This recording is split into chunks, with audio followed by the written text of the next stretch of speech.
The way the justice system is supposed to work is you are innocent until you're proven guilty.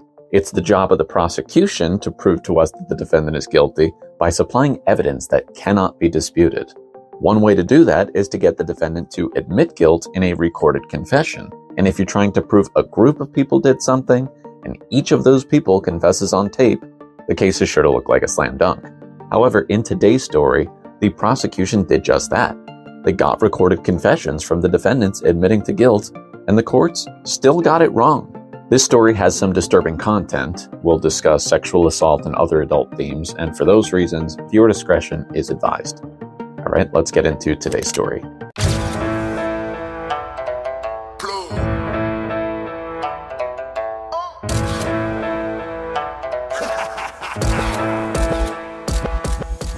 As the sun set on New York City on April 19, 1989, 28-year-old Trisha Miley was finishing her 12-hour shift at Salomon Brothers, a Wall Street investment bank. This was not unusual for Trisha. Her workdays were long, they were stressful, and so at night she tried to use that time to exercise. She was exercising compulsively at this time, and the way that she used to do that was to go jogging through Central Park. Her usual path was to enter the park near the entrance next to the Metropolitan Museum of Art.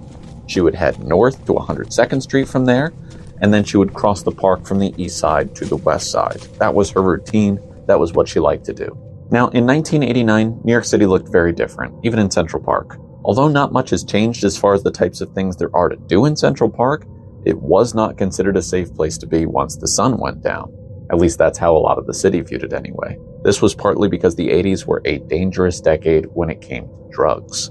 Crack had become a big money grab, and even young teenagers were getting their hands on money and weapons. And on this particular Wednesday night, teenagers who regularly attended school did not have to be in bed at an early hour because it was Easter vacation, so the students wouldn't have to be back in class until Monday.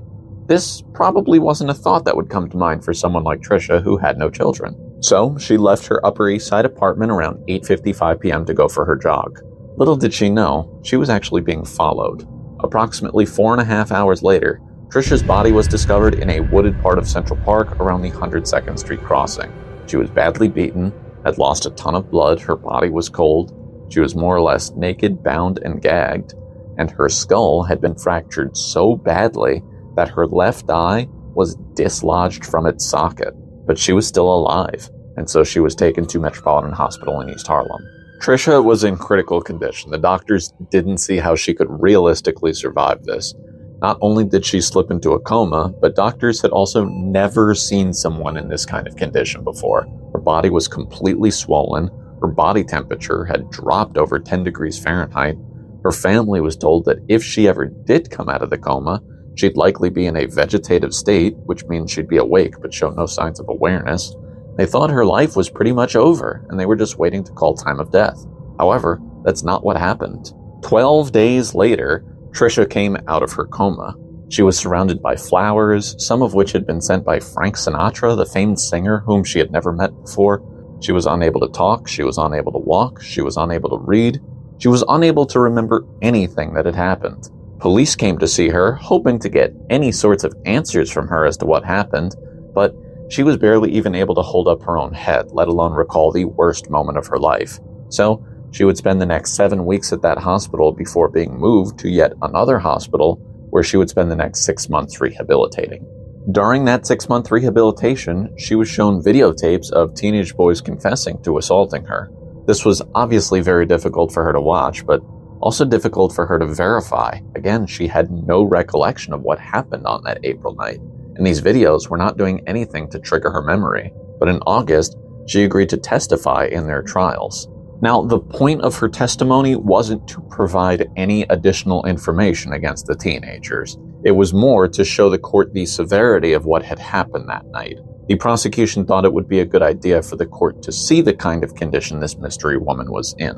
And that's what she was. Trisha's identity was kept a secret until 2003. Up until then, she was simply known as the Central Park Jogger. She spoke at 2 different trials. The first was for 3 boys. The 3 boys were 15-year-olds Antron McCray and Yusef Salaam, and 14-year-old Raymond Santana. During this trial, each of the boys swore their innocence, even though Antron and Raymond had both given video confessions to taking part in the sexual assault. Youssef did not. The jury deliberated for 10 days before the verdict came back, and they were found to be guilty of assault and rape of the female jogger, as well as assaulting and robbing another jogger in Central Park that night. They were given the maximum sentence for juveniles, which was 5 to 10 years in a youth correctional facility. The second trial was for 14-year-old Kevin Richardson and 16-year-old Korey Wise. At this trial, Trisha testified again, but unlike the first trial, she was cross-examined at this one. And the defense attorney for Korey Wise made very uncomfortable accusations of Trisha. He was asking her questions like, when was the last time you had sex with your boyfriend?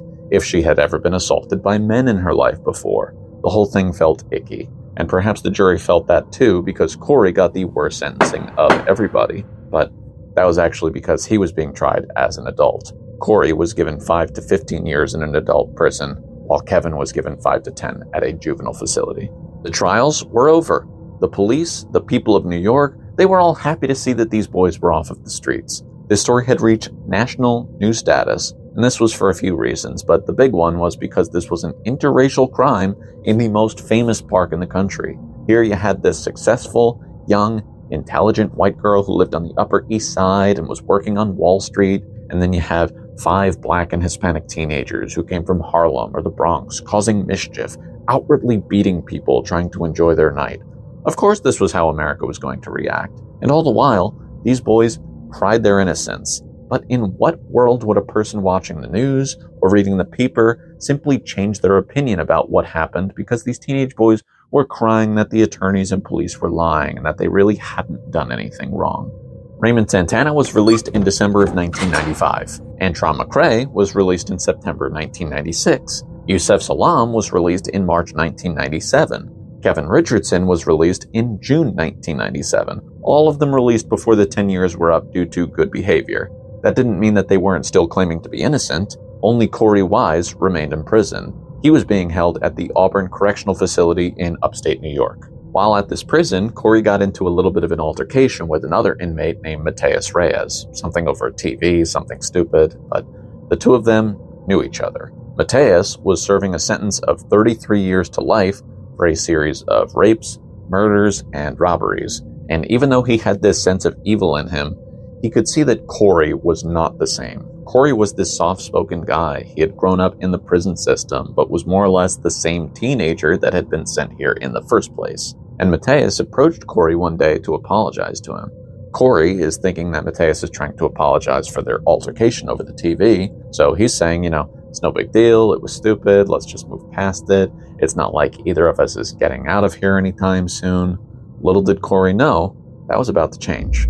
As it turned out, by complete coincidence, Mateus was actually the man who brutally attacked Trisha Miley. Apparently, he had learned why Korey was in the prison, and he felt sorry that someone was there for a crime that he had committed. So, he was willing to talk to the police and tell them that Korey was completely innocent and that he acted alone. Korey could not believe what was happening. He had just spent the last 13 years in jail, some of that at Rikers Island, and in the blink of an eye, his name was about to be cleared. The flood of emotions becomes so overwhelming. When Mateus did speak to the police, he provided information that was never made public. His DNA sample matched semen samples taken from the crime scene. Everything he was saying was spot on. He knew the woman had been dragged through the grass.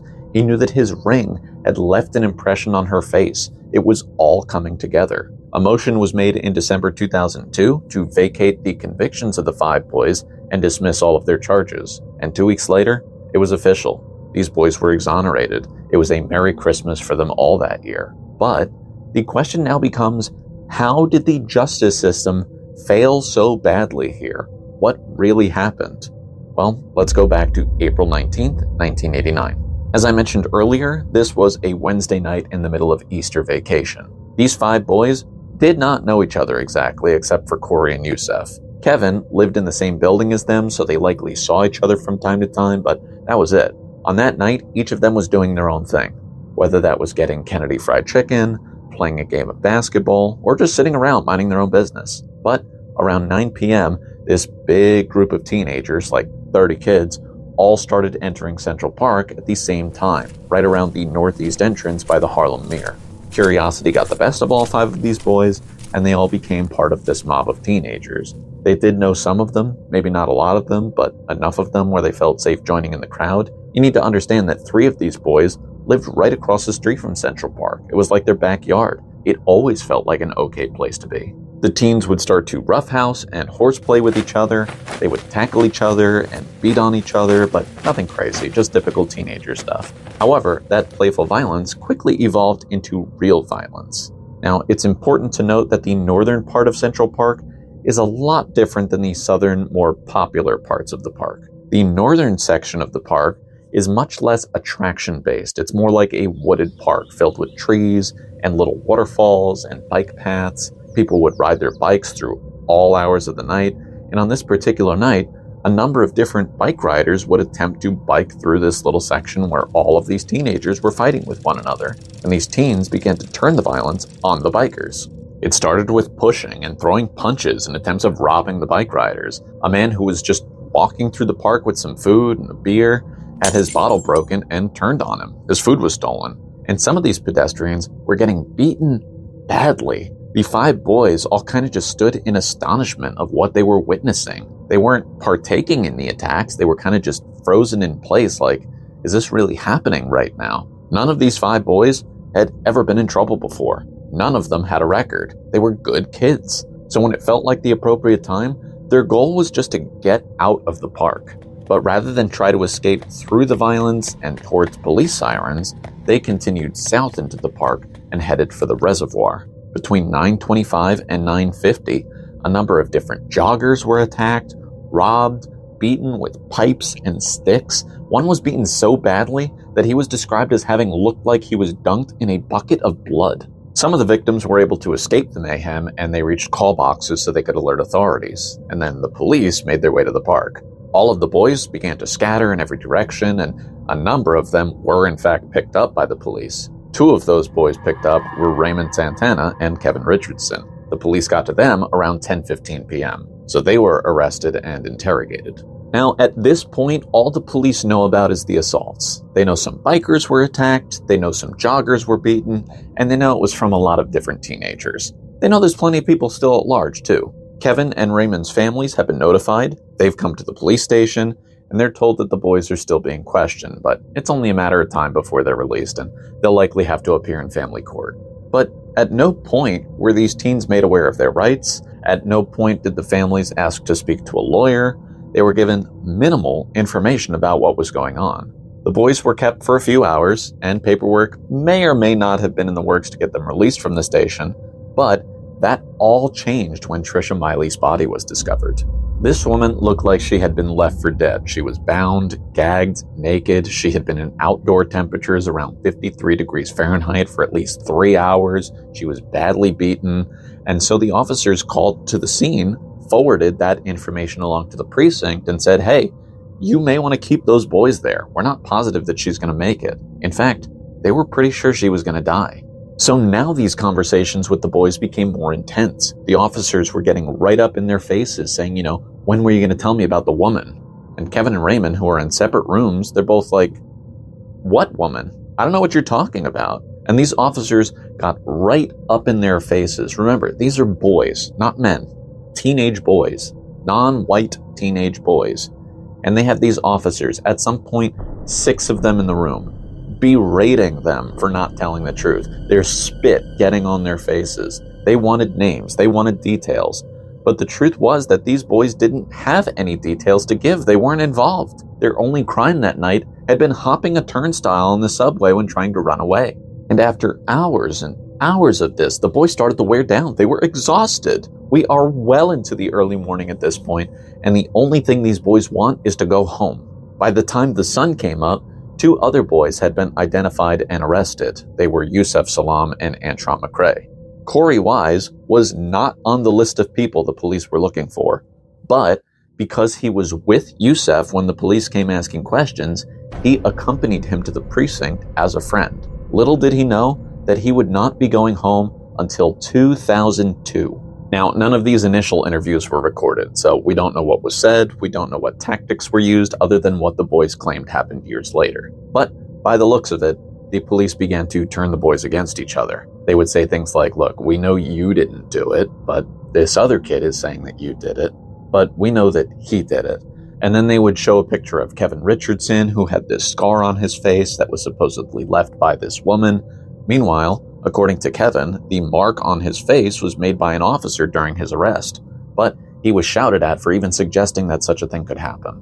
But because these boys were so exhausted, having spent so many hours at the police station, they began to speak. They began to say whatever they thought the police wanted to hear. All of them except Yusef.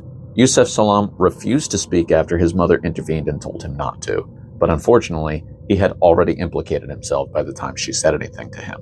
When these boys spoke, they started making up stories about what had happened. They would say, oh yeah, I watched what happened from a distance, and the officers would tell them, that's not good enough, you need to be right there. And of course, if they were right there, that would mean that they were actually part of the act themselves. So without knowing it, they were all inventing stories about being part of this gang attack, about forcing themselves on this woman and holding her down. And after the police had that information, they told the boys it was time to do it on tape, a recorded confession. Kevin, Corey, Antron, and Raymond all went on tape and confessed what happened that night. These confessions were filled with contradictions, misinformation, things that just didn't make any sense at all. But because they were admitting guilt in a recorded confession, juries looked past these hiccups in testimony when the boys were on trial. But even before the boys were on trial, the press had a field day with this story. Their pictures were taken every single time they left the station and got into a car to take them somewhere else. And the public ate it all up. First off, normal police procedure was to protect the names of any suspected criminals under the age of 16. But this was ignored, and all 5 boys had their names released to the public. This put their families' homes in danger as well. The media also invented a word during this process.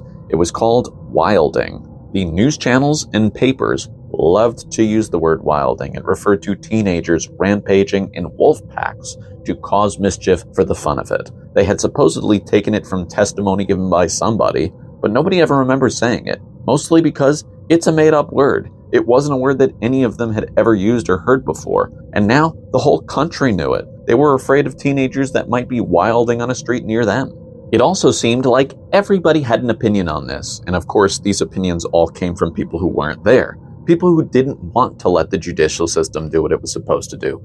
Powerful people. For example, Donald Trump, who was still decades away from becoming the 45th president, bought out a full-page advertisement in 4 of the city's major newspapers calling to bring back the death penalty. All he knew was Central Park was a sacred place, and if this woman died because of the actions of these 5 boys, all 16 years or younger, they should be killed for it.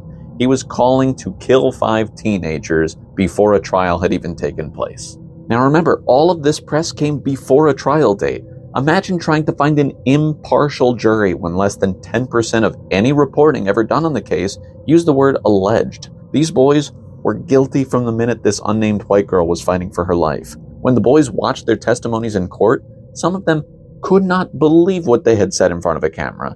It was like they were overtired when they said it and just said whatever came to mind if they thought it would help them to go home faster. And then, when Trisha Miley did in fact testify, the boys got optimistic that she might actually remember what happened, and maybe she would announce to the court that these boys had nothing to do with what happened to her. But naturally, she couldn't remember anything from the night of the attack. It was all just a perfect storm against the boys. What's even more frustrating is the information that was available and ignored in this case. For example, during all this press coverage in these trials, Matias Reyes was a serial rapist on the Upper East Side. It was well known that there was someone at large attacking women in that part of Manhattan. They didn't know who it was, but there was clearly an evil presence somewhere nearby.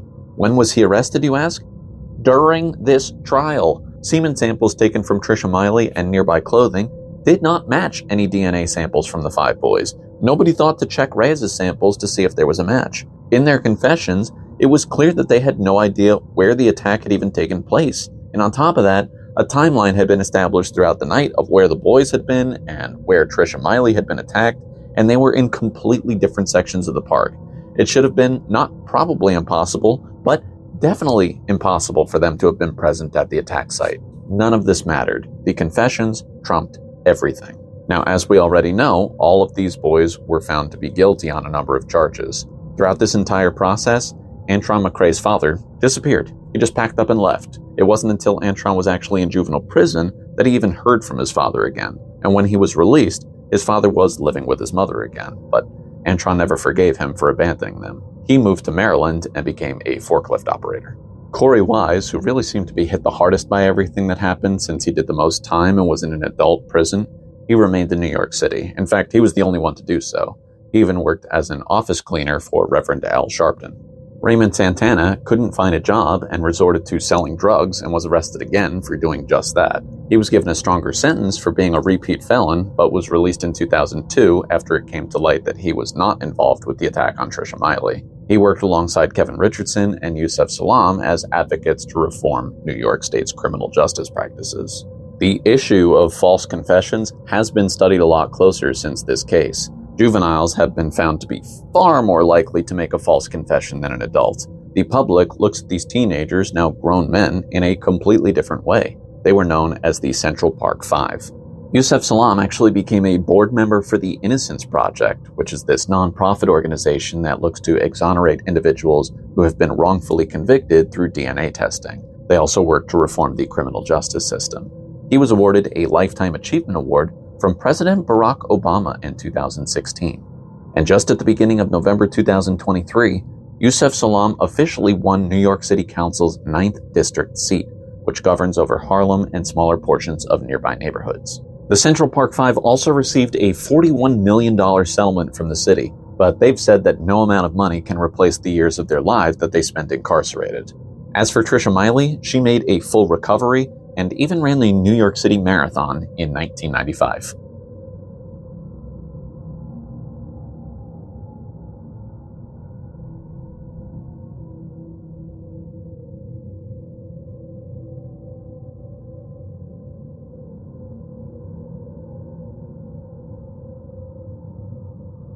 So that's going to do it, folks. A little bit of a tough story to listen to today, perhaps, but a really important story in more recent New York history.